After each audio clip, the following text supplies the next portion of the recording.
When I first started medical school in the fall of 2023, nothing could have prepared me for what I was getting into. So we had this social dinner with upperclassmen, which were the second year medical students.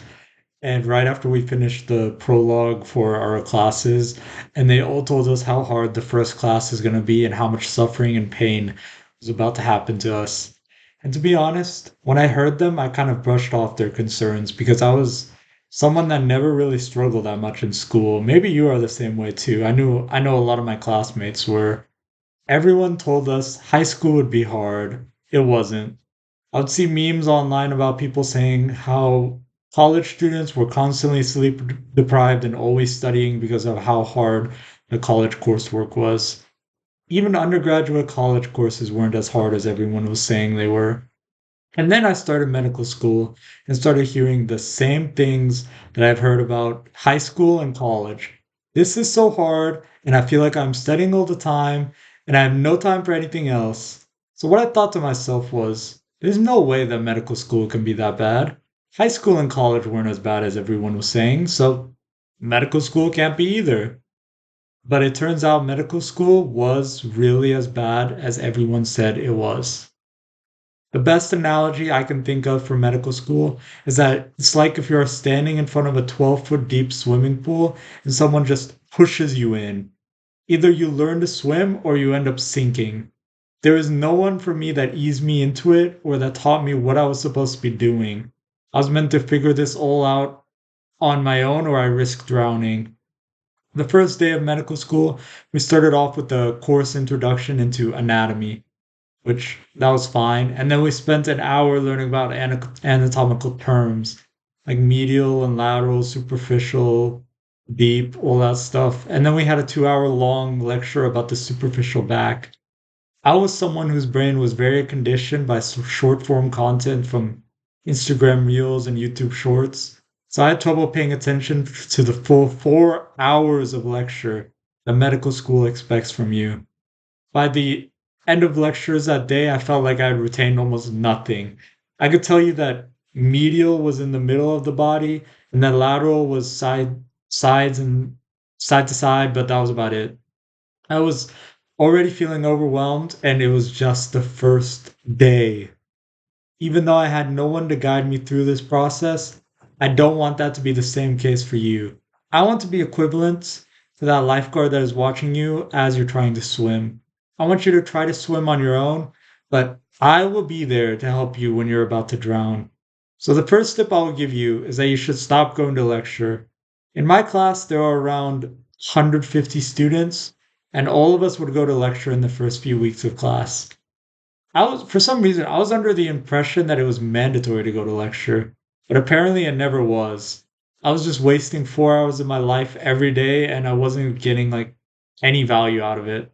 As the weeks and months went by, lecture participation rate dropped significantly from 150 students every day to like maybe around 70 by the end of our first class to only three people going to lecture every single day by the end of preclinicals.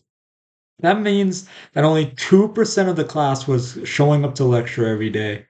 The reason why is that lecture is simply not efficient nor effective for most students. For me personally, my attention span could only last for around 1 hour, and then I lost focus after that. It was a waste of my time to be going to a 4 hour lecture when I knew I would only be paying attention a fourth of the time. By not going to lecture anymore, I freed up 4 hours of my day and just watched the lectures at two times speed instead, where I could pause and rewind anytime I felt like I was losing focus or not understanding something. Just think about it this way: everything in life has an opportunity cost associated with it. All the time you spend watching lecture could be spent doing something else. Maybe instead of watching lecture for 4 hours that day, you watched it for 2 hours at two times speed, and then for the remaining 2 hours, you spent that time doing Anki and going over what you just learned. You would probably learn and retain way more information than if you spent all that time going to lecture. So the second tip I will give you to make sure that you're going to be able to swim in medical school is that you should never feel like you're giving up your hobbies because of medical school. I know when I said that, your brain instantly started to think, there's no way that I could do that. I have to study 10 hours every single day.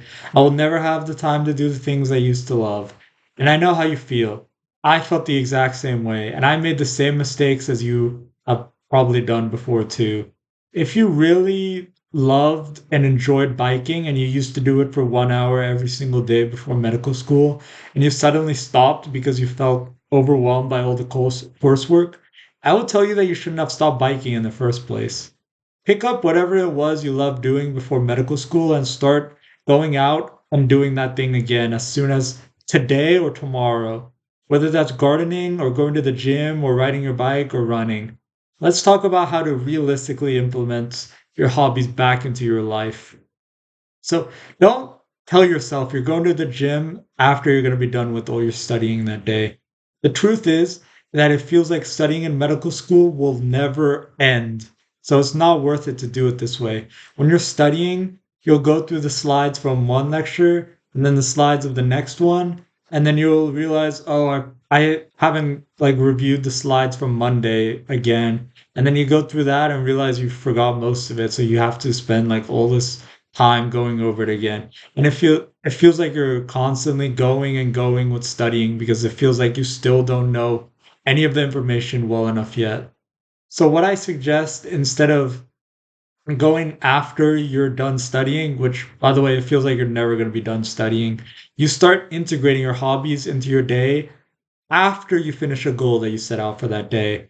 So, for example, you can tell yourself you're going to do 200 Anki cards right now, and then you're going to go to the gym afterwards.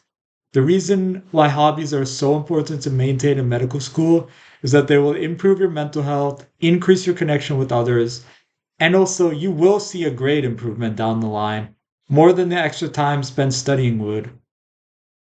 So I will explain this. The time that you lose from doing your hobbies will be made up for you being more productive, less burnt out, and happier when you're studying afterwards.